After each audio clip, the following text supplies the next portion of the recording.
Shalom, irmãos, tudo bem? Eu tô aqui vendo o último vídeo do Afonso e ele falou que ele praticamente nega as cartas de Paulo a partir de agora, e um dos argumentos dele é que Paulo falou uma profecia e não se cumpriu. Isso não é verdade, Paulo não falou profecia nenhuma. Segundo ponto, ele disse que Paulo fala coisas de casamento que não estão de acordo. Bom, primeira coisa. Paulo não falou nada contra o que Yeshua falou sobre o casamento. Primeiro ponto. Paulo fala lá em 1 Coríntios 7, Romanos 7, sobre o casamento. Idêntico ao que Yeshua falou em Mateus 19. O que Deus uniu não separa um homem. Homem e mulher se unem e se tornam uma só carne. Yeshua fala contra a poligamia e Yeshua fala contra o divórcio.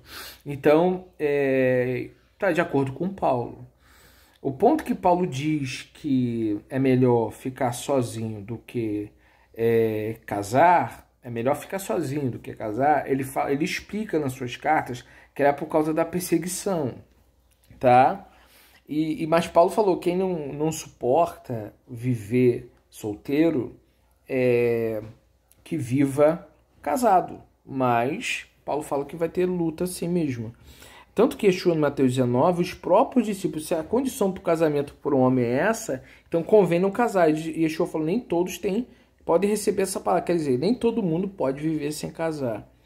Porque Deus não deu essa condição a cada um. Então Paulo não está fora da palavra nesse sentido.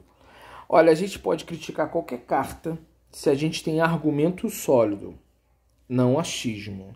É perigoso você vir querer descaracterizar o Paulo, todas as suas cartas, sendo que ele, de fato, as igrejas têm esse problema, usam mais as cartas de Paulo. E quem está falando aqui é alguém que segue Techuvá com Yeshua. Eu sou crítico de Paulo.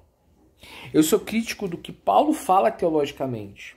E aquilo que Paulo fala tem que estar de acordo com o que o Messias diz. É essa a minha crítica. Aqui, por exemplo, eu discordo quando Paulo fala de alimentos impuros, que tudo que é orado é santificado. Eu não concordo, fiz uma live ontem sobre isso.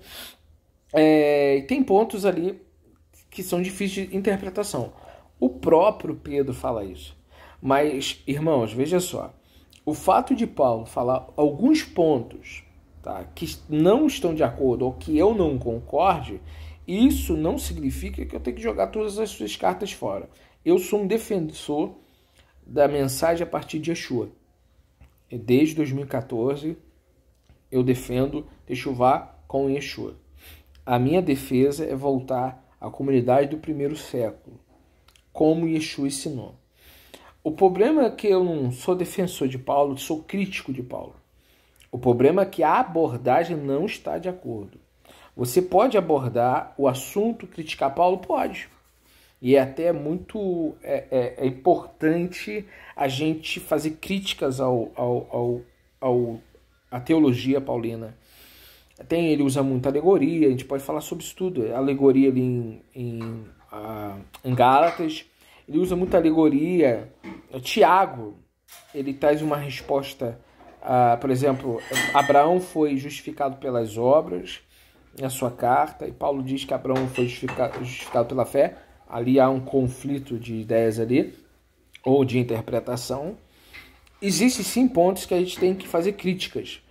Agora, o que a gente não pode é descartar. Porque aí fica muito complicado, porque você tem que analisar tudo. Porque as cartas de Paulo, eles têm importância porque eu não vou aceitar tudo que Paulo fala cegamente. Eu vou criticar ele naquilo que é preciso criticar. Como eu vou criticar qualquer livro que precisa ser criticado. Há problemas no livro de Mateus. Por exemplo, Mateus capítulo 12.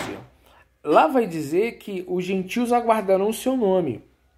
Lá em Isaías 41, Isaías 42, vai dizer que os gentios aguardarão sua Torá.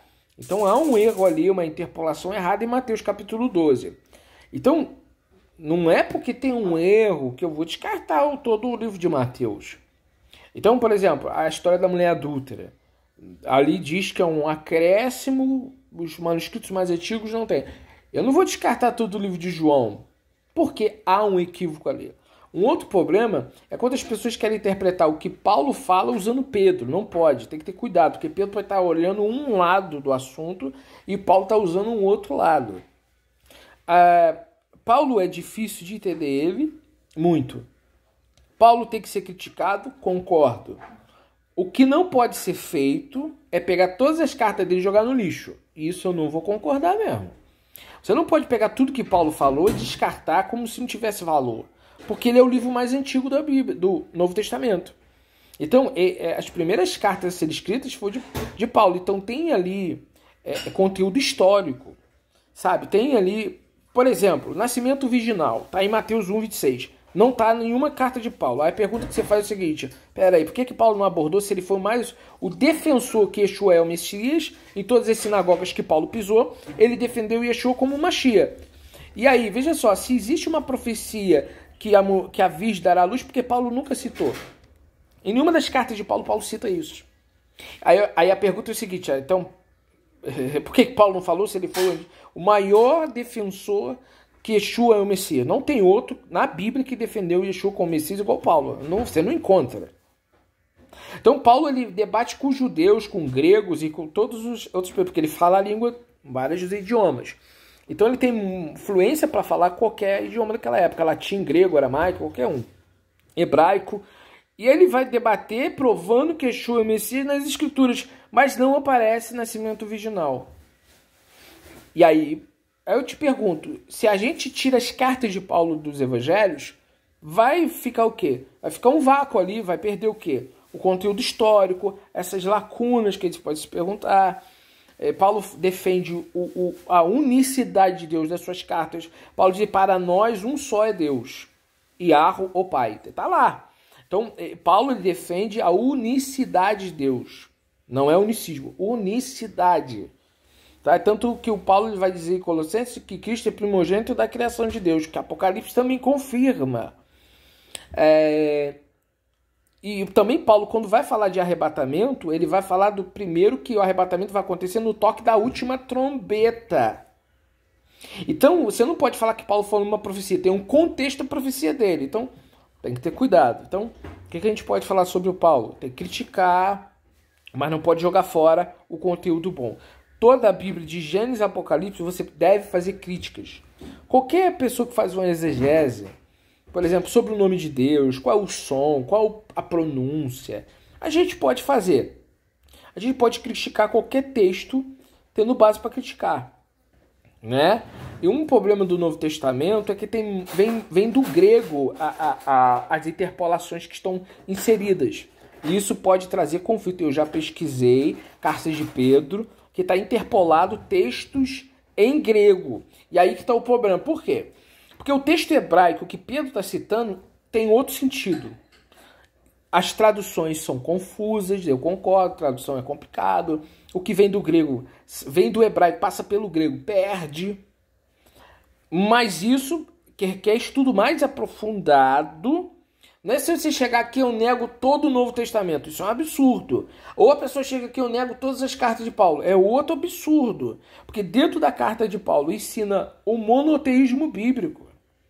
Né? Dentro das cartas de Paulo ensina o casamento bíblico. Dentro das cartas de Paulo ensina como que as mulheres têm que viver na comunidade. Coisas que Pedro abordou pouco, coisas que outros abordaram pouco. Você descartar as cartas de Paulo, todas, sem no mínimo filtrar. Gente, o que a gente tem que fazer é filtrar. Fazer uma boa exegese. Agora, o problema é que a mente das pessoas já está corrompida. Aí é melhor descartar tudo. Eu tenho um outro cara na internet aí que só fala mal de Paulo.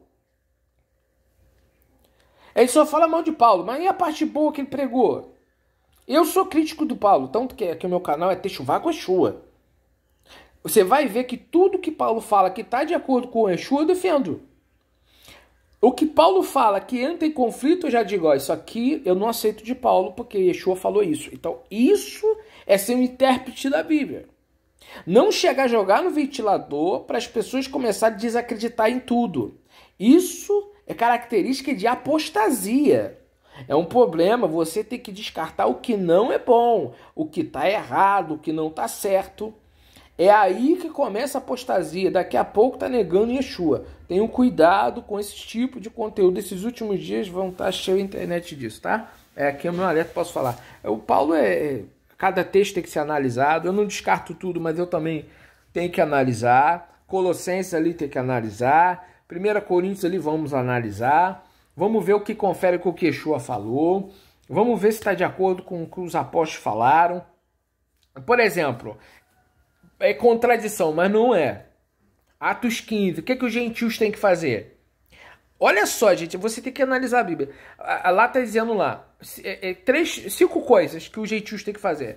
Não praticar idolatria, não comer sangue, não comer coisas sacrificadas a ídolos e não pode cometer assassinato. Só que lá no Apocalipse, Yeshua falou que o mentiroso não vai ser salvo.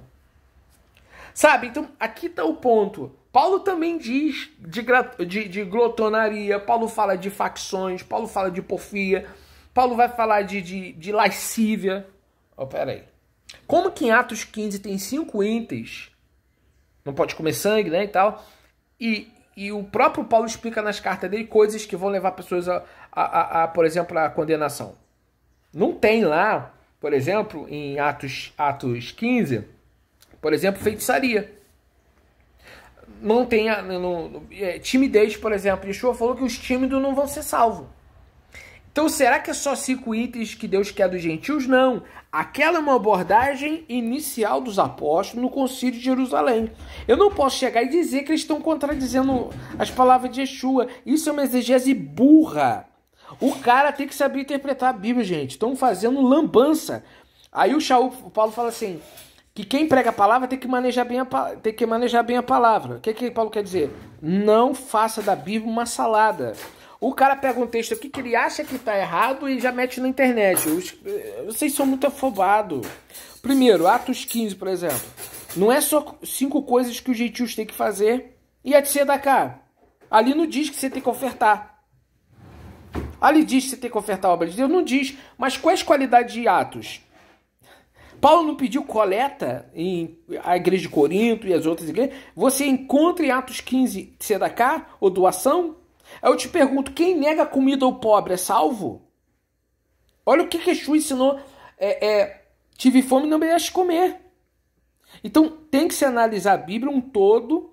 Não tem contradição em Atos 15. Ali é um ponto inicial da caminhada do indivíduo.